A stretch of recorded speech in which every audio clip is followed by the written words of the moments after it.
So, base sa mga nakwento mo, bumaba ba yung tingin mo sa sarili mo?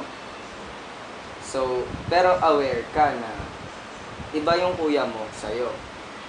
Opo, iba. Pero yung pag nakikita ko po sila, parang siyempre, kapatid niya yun, ganyan, magnanakaw yun, o ano. Parang tingin ko na rin na, ay, baka ako din, ganun, baka ganun din ako, ganun na rin tingin nila sa akin. So, may mga fears ka na nabuo dahil din sa nangyari, ganun ba? So, sa tingin mo ba bilang kapatid niya, so, pang ilan ka ba sa kapatid niya nga pala? Ilan ka sa kapatid niya? Ulit. 1, 2, 3, go. So, pang ilan ka bang... 1, 2, 3, Wait lang! Hindi, sige. May kulakot ako, hinahangin kasi. Kain muna tayo. Pamatay. Kain muna tayo kasi